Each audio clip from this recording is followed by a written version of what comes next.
Gdybym urodził się 20 lat później, to kto wie, czy w ogóle dane by mi było przyjechać do tego kraju. A do czego zmierzam?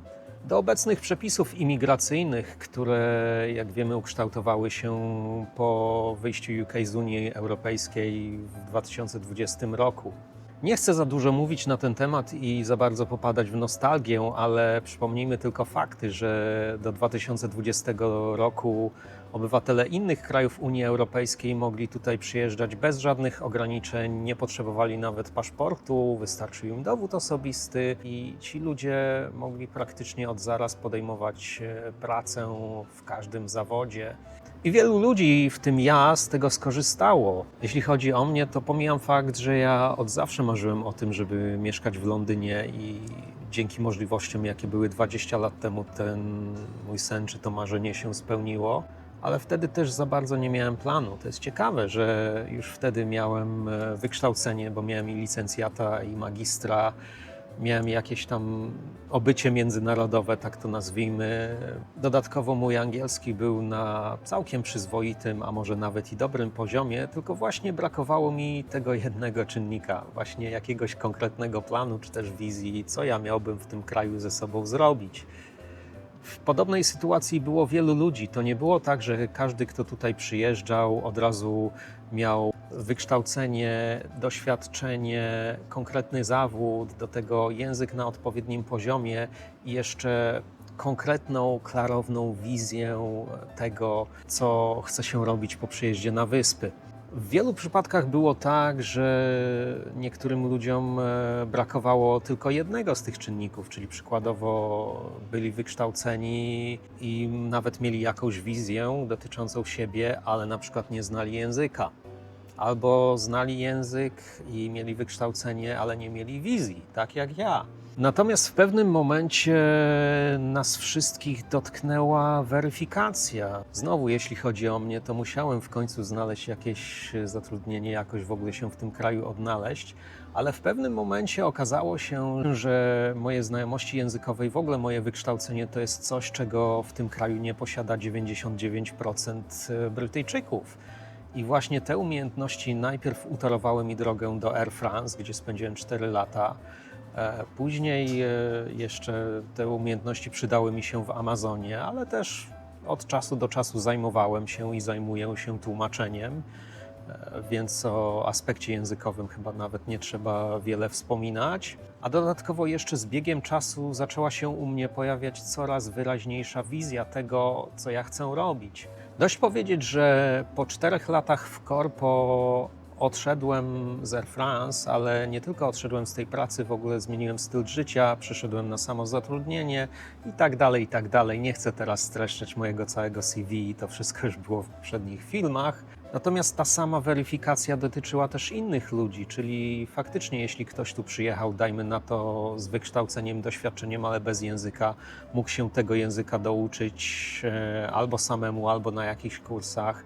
Byli też ludzie, którzy przyjechali tutaj, znali język, mieli wykształcenie, ale u nich też ta wizja się jakoś wyklarowała i na przykład dorobili jeszcze sobie jakieś dodatkowo kursy zawodowe, czy poszli na studia i z biegiem czasu ci ludzie awansowali zawodowo. Może nie była to jakaś spektakularna historia od pucybuta do milionera, ale już mówiłem o koledze z Air France, który przyjeżdżając tutaj nie znał angielskiego i znalazł pracę na zmywaku i jednak opanował angielski na bardzo dobrym poziomie.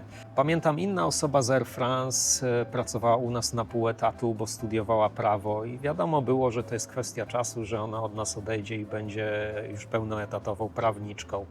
Takich przypadków jest wiele i my wszyscy, ci, którzy przyjechaliśmy tutaj przed 20 rokiem, no jednak w zdecydowanej większości wykorzystaliśmy tę szansę i wykorzystaliśmy te możliwości, które dawała nam Wielka Brytania. Natomiast po Brexicie wszystko się zmieniło i o ile z jednej strony rząd UK wszystkim nam emigrantom sprzed 20 roku pozwolił tutaj zostać, nadal legalnie pracować, mieliśmy do wyboru albo uzyskać status, albo też obywatelstwo i zdecydowana większość z nas tak zrobiła. Natomiast z drugiej strony rząd UK bardzo zaostrzył kryteria dla nowych imigrantów I w tym momencie taka sytuacja, w której ktoś tutaj przyjeżdża bez planu albo nawet bez znajomości języka, no jest praktycznie wykluczona. Ja szczerze mówiąc mogę zrozumieć z jednej strony logikę tej całej nowej polityki imigracyjnej. Z perspektywy rządu UK wygląda to tak, że oni wyrównali szanse dla obywateli z krajów unijnych i spoza Unii. Czyli dla Westminsteru teraz ma mniejsze znaczenie, czy imigrant przybywa, nie wiem, z Polski, z Francji, Włoch, czy nie wiem, z Argentyny, z Chin, z Arabii Saudyjskiej albo Nigerii. W tym systemie liczy się to, że nadrzędnym celem UK jest ich pozycja w świecie, top 5, jeśli chodzi o rozwój gospodarczy i nie tylko. I dlatego też rząd ustanowił takie, a nie inne warunki gry. Rząd chce do absolutnego minimum ograniczyć albo nawet wyeliminować przypadki takie, że ktoś tu przyjeżdża na przysłowiową pałę i nie ma za bardzo co ze sobą zrobić. Wprost przeciwnie. Rząd UK z otwartymi rękami będzie przyjmował ekspertów, specjalistów, nie wiem, naukowców, inżynierów, informatyków itd., ludzi, którzy są wykwalifikowani do konkretnych zawodów, którzy swoją wiedzą i doświadczeniem przyczynią się do rozwoju tego kraju. To jestem w stanie zrozumieć. Natomiast przy moim całym zrozumieniu obecnej logiki postępowania rządu UK wobec imigrantów jest jedna rzecz, którą cały ten system również praktycznie uniemożliwia. A mianowicie to, że my ludzie się rozwijamy.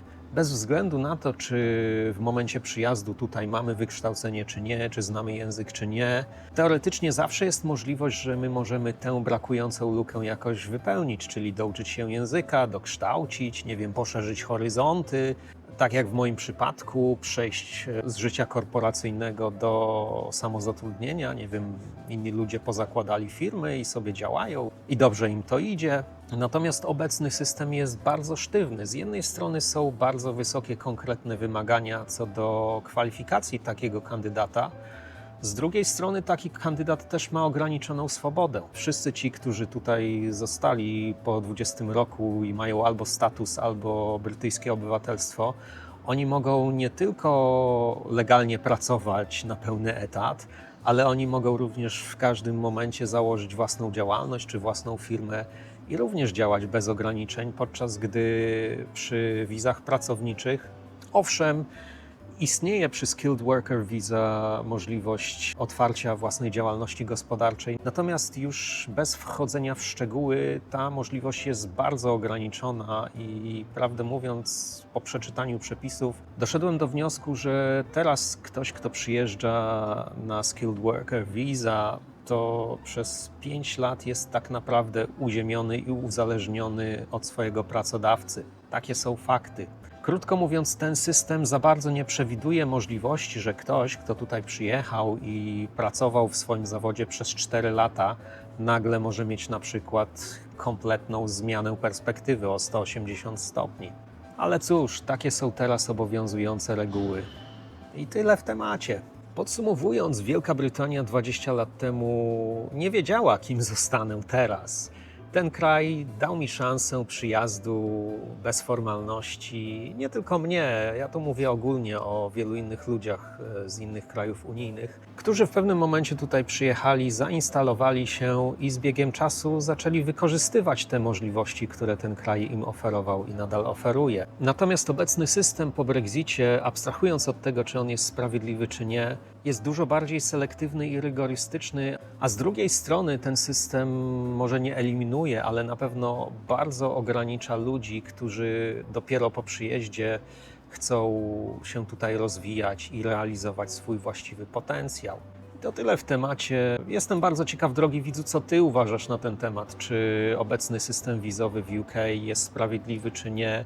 Czy faktycznie powinno się stawiać na to, kim ktoś jest na samym początku, przed składaniem wniosku o wyjazd, czy jednak może warto by było te reguły choć trochę poluzować i dać ludziom większą możliwość na rozejrzenie się wokół nie wiem, rozpoznanie swojego potencjału i wykorzystanie wszystkich możliwości, które się w danym momencie przytrafią. Tak czy owak, czekam na Twój komentarz. Z wielką chęcią przeczytam i z jeszcze większą chęcią odpowiem. I tradycyjnie, jeśli podobał Ci się ten film, to zostaw łapę w górę, a jeśli chcesz więcej, to daj suba, kliknij w dzwoneczek, aby być na bieżąco.